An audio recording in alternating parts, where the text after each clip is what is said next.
Hello and welcome. My name is Shekhar and in this video I'm going to give you some important tips for making your English better. Hello दोस्तों, मेरा नाम है शेखर और इस video में मैं आपको देने जा रहा हूँ कुछ शानदार टिप्स जिसकी मदद से आप अपनी इंग्लिश को बेहतर बना सकते हैं। ये तो तय है कि इंग्लिश स्पीकिंग सबका एक ड्रीम होता है, क्योंकि जहाँ भी हम जाएं इंग्लिश कम्युनिकेशन पर एक अलग ही इमेज बनती है। अगर आप किसी पब्लिक प्लेस पर हैं, किसी मॉल में हैं, किसी फंक्शन में है और वहाँ पर जो भी व्यक्ति इंग्लिश में कम्युनिकेशन कर रहा होता है उसकी तरफ सबका आकर्षण बढ़ जाता है। तो आपके मन में भी ये ख्वाब है कि आप अपनी इंग्लिश को बेहतर बनाएं, लेकिन कई बार समझ नहीं आता है कि ऐसा क्या करें जिससे आपकी कम्युनिकेशन, आपकी इंग्लिश स्पीकिंग बेटर हो जाए।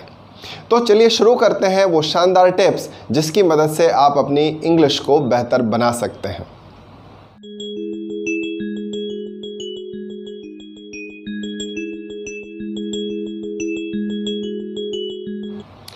और जो सबसे पहली टिप मैं आपको देना चाहूँगा वो है to set a goal for the purpose. English आखिर आप क्यों सीखना चाहते हैं? You may be a student who wants to get a job. आप एक विद्यार्थी हो सकते हैं जो नौकरी पाना चाहता है और इंटरव्यू को क्रैक करना आपका मकसद हो सकता है। You may be a house wife who wants to teach her children. आप एक हाउसवाइफ हो सकती हैं जो अपने बच्चे को पढ़ाना चाहती हैं और इस मकसद से अपने इंग्लिश को इम्प्रूव करना चाहती हैं। You may be a business person who want to make some fantastic deal. आप एक व्यापारी हो सकते हैं जो कुछ शानदार डील करना चाहता है, लेकिन इंग्लिश कम्युनिकेशन के कारण आप पिछड़ रहे हैं। और you may be any person, आप कोई भी व्यक्ति हो सकते हैं, लेकिन इंग्लिश कम्युनिकेशन आपका ख्वाब ज़रूर है। तो जो भी आपका गोल है, जो भी आपका लक्ष्य है, जो भी आपका टारगेट है, उस टारगेट को याद कीजिए और उसके बाद इंग्लिश सीखने की शुरुआत कीजिए। याद रखिए, अगर पर्पस नहीं होगा, मकसद नहीं होगा, लक्ष्य नहीं होगा, तो आप जो भी प्रयास करेंगे उन प्रयासों में दृढ़ता नहीं रहेगी, स्ट्रेंथ नहीं रहेगी। तो सबसे ज़रूरी तो ये है कि आप अपने लक्ष्य को क्लियर कीजिए और अपने टारगेट को सटीक तरीके से बनाइए कि ये मेरा मकसद है और इस मकसद से मैं इंग्लिश को इम्प्रूव करना चाहता हूँ। अगर आपकी क्लैरिटी ऑफ टारगेट होगा तो सीखने की जो भी प्रोसेस होंगी वो आपको आसान लगने लगेंगी और आप आसानी से अपने इंग्लिश की दिशा में एक कदम आगे बढ़ा सकते हैं। So make a target and stick to it. चलिए आगे बढ़ते हैं और दूसरे स्टेप की तरफ बढ़ते हैं। अगर आप अपनी इंग्लिश को इम्प्रूव करना चाहते हैं, याद रखिए स्पीकिंग चैलेंज है, नोइंग चैलेंज नहीं है। आपने अक्सर महसूस किया होगा कि जब कोई व्यक्ति बोल रहा है तो आप उसको समझ पा रहे हैं, लेकिन सवाल पूछे जाने पर जवाब देने के लिए आप अपने आप को प्रिपेयर्ड नहीं पाते हैं। यानी कि इंग्लिश समझना बड़ी समस्या नहीं है। अगर कोई बोल रहा है तो काफ़ी हद तक आप इंग्लिश को समझ रहे हैं। समस्या तब आ रही है जब आप इंग्लिश को बोलना चाहते हैं, स्पीकिंग करना चाहते हैं। और स्पीकिंग करते समय दो चीज़ों का कॉम्बिनेशन चाहिए, माइंड का और टंग का। मेरा अनुभव है कि अक्सर हम इंग्लिश को सीखते हैं और in our mind there is lot of English. दिमाग में तो इंग्लिश बहुत है, लेकिन तालमेल नहीं बन पाता है your tongue and your mind. और जैसे ही बोलने की कोशिश करते हैं तो कोई ना कोई व्यवधान आ जाता है, कोई ना कोई अड़चन आ जाती है और आप वहाँ पर अटक जाते हैं। So my second tip is that start reading loudly.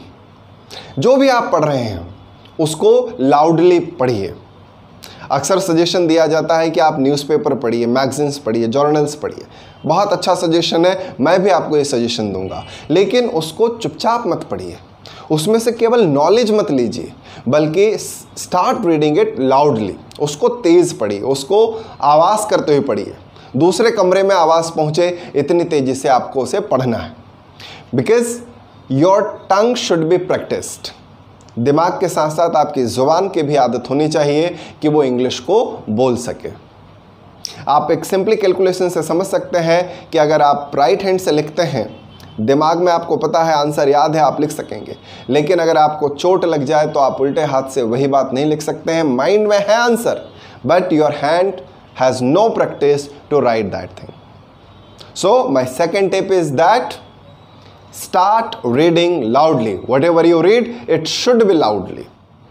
My third tip for making your English better is to learn some fixed phrases. जी हाँ, आप कुछ शब्दों को, कुछ वाक्य के हिस्सों को जिन्हें फ्रेज कहते हैं, उन्हें रट लीजिए और उसके बाद शब्दों को जोड़ते चले जाएगा. फॉर एग्जाम्पल, आप किसी भी पब्लिक प्लेस पर इंग्लिश बोलना चाहते हैं तो आप एक फ्रेज़ याद कर लीजिए, आई वॉन्ट टू. सपोज आप किसी शॉप पर हैं और आपको वहाँ पर कुछ खरीदना है तो आप आई वॉन्ट टू से बोलिए. I want to purchase a shirt, I want to see a bucket, I want to find something, I want to meet Mister Sharma, I want to meet Mister Shekhar, I want to eat food. So I want to phrase आपने याद कर लिया और उसके आगे आप शब्दों को लगाते चले जाइए and it will make you comfortable at speaking. इससे आप इंग्लिश बोलने में कंफर्टेबल महसूस करेंगे. एक और फिक्स्ड फ्रेज मैं आपको बता देता हूँ, वो है कुड यू प्लीज़. अगर आप चाहते हैं कि कोई आपकी मदद करे या कोई आपके लिए कोई काम करे तो आप कुड यू प्लीज़ बोल सकते हैं. जैसे, क्या आप पंखा चालू कर देंगे? Could you please switch on the fan. क्या आप मुझे वह न्यूज़पेपर पास कर देंगे? Could you please pass me that newspaper. क्या आप मेरी मदद करेंगे? Could you please help me. ऐसे कई सारे फ्रेजेस होते हैं, कुछ फिक्स्ड फ्रेज हैं जिन्हें याद करके आप अपनी स्पीकिंग की शुरुआत कर सकते हैं. My third tip to make your English better is to speak slow. Yes, you heard it right. अक्सर कहा जाता है मुझे फास्ट इंग्लिश बोलना है, मुझे तेज इंग्लिश बोलना है. I want to speak very fast. Even if you want to speak English very fast, you need to start slow. तेज बोलने का नुकसान ये होता है, जब आप सीखने की प्रक्रिया में होते हैं तो तेज बोलने के चक्कर में your mind does not support you to find a right word at the right time. सही वक्त पर सही शब्द दिमाग आपको देता नहीं है और एक बार जब आप अटकना शुरू होते हैं तो फिर आपका फियर, आपका हेजिटेशन, आपका डर बढ़ता चला जाता है. इसलिए जब शुरुआत करें तो आप स्लो बोलें, काफ़ी स्लो बोलें, as slow as you can. But remember that कि जो बात आप कहना चाहते हैं वो सही तरह से जाए. आपको ज़रूरत नहीं है बहुत फास्ट बोलने की, please help me with the newspaper. आप सिंपल से सीधे से बोलिए, please help me with the newspaper. शुरुआत में धीरे बोलेंगे और स्लोली जब आप इसकी स्पीड बढ़ाएंगे तो आपकी माइंड, आपका टंग, दोनों का कॉम्बिनेशन सही बनेगा और इस तरह से आप अपनी कम्युनिकेशन को आगे बढ़ा पाएंगे. Next tip is to watch English programs. जी हाँ दोस्तों, अगर आप इंग्लिश प्रोग्राम देखने की आदत डालते हैं तो आपको बहुत सारा नॉलेज इंग्लिश से जुड़ा हुआ, बहुत सारी वोकेबलरी, बहुत सारी ग्रामर सीखने को मिलेगी. No matter what you are interested in. इससे फ़र्क नहीं पड़ता कि आप किस चीज़ में इंटरेस्टेड हैं. If you like to watch movies, go to the channels and watch movies over there. कई सारे चैनल्स में आपको ऑप्शन मिलता है कि आप उसे अपनी नेटिव लैंग्वेज में देखना चाहते हैं या फिर इंग्लिश में देखना चाहते हैं. सारे डिस्कवरी चैनल्स और जोग्राफिकल हिस्ट्री, इन सब में आपके पास ऑप्शन है कि आप उसे हिंदी में भी देख सकते हैं और इंग्लिश में भी देख सकते हैं. So my suggestion to you is that watch this program in English. Initially you will find difficulties, but later on you will be habitual of understanding those programs. अगर ये इनकी लैंग्वेज आपको कठिन लगती है, you can watch children cartoons. आप बच्चों के कार्टून्स देखते हैं, घर में छोटा बच्चा कार्टून देख रहा है, उसकी अपनी कोई लैंग्वेज नहीं है, आप उसको इंग्लिश में कार्टून ऑप्शन दीजिए. So child will enjoy the cartoon and you will enjoy English over there. तो जो भी प्रोग्राम आप देख रहे हैं उसे इंग्लिश में देखिए. That is my tip. Come to the next tip and that is to listen to music. Most of the people like to listen songs. काफ़ी सारे लोग, आप भी गाना सुनना पसंद करते हैं. Make sure next time you tune the music channel in English. जब आप गाने सुनते हैं तो उनके लिरिक्स पर भी ध्यान दीजिए. जो भी गाना बज रहा है उस म्यूज़िक को एंजॉय कीजिए, लेकिन उसके लिरिक्स को भी देखिए और धीरे धीरे जब आप उनको पढ़ेंगे तो आप उनको सीखना शुरू कर. My next step is to start writing diary. जी हाँ, ज़माना चला गया है डायरी लिखने का, लेकिन अगर आप अपनी इंग्लिश स्किल्स को डेवलप करना चाहते हैं तो आज से ही लिखना शुरू कर दीजिए। Before you go to bed at the night, write something at least 10 minutes. 2 काम कीजिए, आज आपने क्या किया वो भी नोट कीजिए, कल आप क्या करेंगे वो भी नोट कीजिए। तो दिन भर में आप दर्जनों एक्टिविटीज़ करते हैं, आप you do a lot of work in every day and start writing that thing in English. शुरुआत में गलत होगा। आप अगर किसी मीटिंग को अटेंड कर रहे हैं तो आप आई अटेंड मीटिंग लिखेंगे, जो कि ग्रामेटिकली गलत है, लेकिन धीरे धीरे जब आदत बनेगी तो आप इसकी ग्रामर को भी सही कर पाएंगे और अपनी आदत इम्प्रूव भी कर पाएंगे।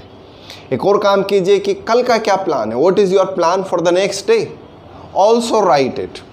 अगले दिन के प्लान के बारे में भी आप वहाँ पर लिखना शुरू कर दीजिए। इससे 2 फायदे होने वाले हैं आपको। पहला ये कि आप लिखना सीख रहे हैं, वोकैबुलरी इंप्रूव हो रही है, इंग्लिश इंप्रूव हो रही है, और दूसरा आप अपना डेली रूटीन व्यवस्थित कर पाएंगे। So don't miss to do all this things. And now we come to the last tip, and that is to find a person who is as curious as you to improve his skills. सबसे शानदार tip यह है कि अपने आसपास एक ऐसा व्यक्ति ढूंढिए जो आपकी तरह इंग्लिश को इम्प्रूव करना चाहता है और उससे बातें कीजिए। Start talking with the real person and उसे ये भी कहिए कि if you find some mistakes in your speaking, he makes you correct. So dear friends, by following all these 8 steps, I am very sure that you are going to improve your communication skills a lot. So मिलते हैं next video में. Till then, have a nice day. Enjoy your time.